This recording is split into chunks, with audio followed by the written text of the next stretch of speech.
चलिए question number 19 है। जैसे कि बता रहा है कि यूजिंग द फार्मूला साइन ए, मतलब साइन ए का फार्मूला का यूज कीजिए। जो फार्मूला आपके पास है 1 - cos 2a/2, find the value of sine 30 का वैल्यू हमको निकालना है। इट मीन गिवन दैट, जैसा कि दिया हुआ है cos 60 का वैल्यू 1/2, मतलब cos 60 का वैल्यू हमारे पास 1/2 दिया हुआ है। साइन ए फार्मूला का यूज इसका यूज करना है और हमको 30 का वैल्यू निकालना है।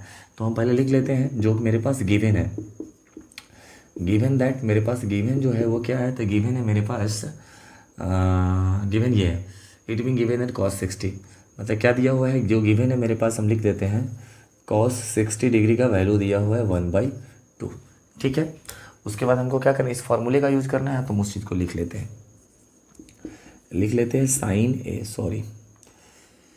साइन ए इक्वल टू दिया हुआ है √1 - cos 2a/2 हो गया। हालांकि आप बताइए आपको निकालना क्या है, तो हमको निकालना find the value of sine 30 degree, मतलब ये ए के जगह पे यहाँ पे जो एंगल है उस एंगल पे 30 डिग्री हमको होना चाहिए। मतलब इस ए के जगह पे हमको क्या होना चाहिए, 30 डिग्री होना चाहिए। तो यानी ए का वैल्यू हमको कितना पुट करना होगा, 30 पुट करना होगा। तो हम यहाँ पे लिखते हैं, जो कि a equal to 30 degree on put करने पर। ठीक है, चलिए तो हम लिखते हैं यहाँ पे साइन ए है, तो ए की जगह पे कितना है 30 डिग्री। चलिए √1 का 1 हो गया माइनस cos 2, और ए की जगह पे 30 चला जाएगा, बाई क्या हो गया 2 हो गया। तो अब देखिए मेरे पास क्या हो गया, साइन 30 डिग्री हो गया इक्वल टू √1 का 1 हो गया माइनस cos 2 × 30, मतलब क्या हो गया cos 60 डिग्री बाई 2।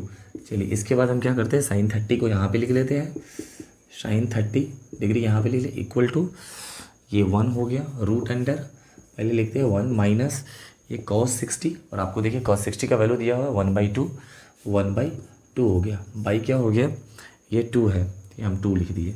थोड़ा सा स्मार्टली हमको सोचना है कि साइन 30 डिग्री, देखिए एक में से अगर आधा घट जाए तो मेरे पास आधा ही बचेगा, मतलब 1/2 बचेगा। यानी इसको अगर आप सॉल्व करेंगे तो रूट अंडर ये क्या बचेगा 1/2 बचेगा, और इसके नीचे में डिवाइड में ये 2 है।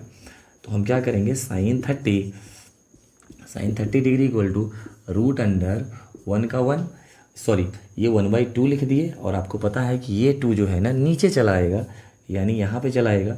ठीक है, तो मेरे पास कितना हो जाएगा, साइन 30 डिग्री इक्वल टू हो जाएगा √1/4 हो जाएगा।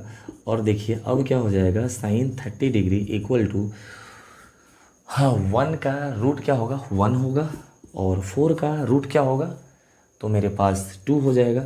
यानी साइन 30 डिग्री का वैल्यू 1/2 हो गया। ठीक है, चलिए ये आपका आंसर निकल गया। हालांकि अगर मान लीजिए आपको अगर यहाँ पे थोड़ा सा बेसिक में अगर कहीं डाउट हो गया होगा 1/2 डिवाइड 2 में, तो यहाँ पे देख लीजिए 1/2 डिवाइड करना है 2, मतलब 1/2 हो गया, डिवाइड करना है 2 से, नहीं कुछ 1 दे दीजिए, 1/2 हो गया, मल्टीपल होगा 1 ऊपर 2 नीचे, मतलब 1/4 हो गया। मतलब यहाँ पे पहुँच गए।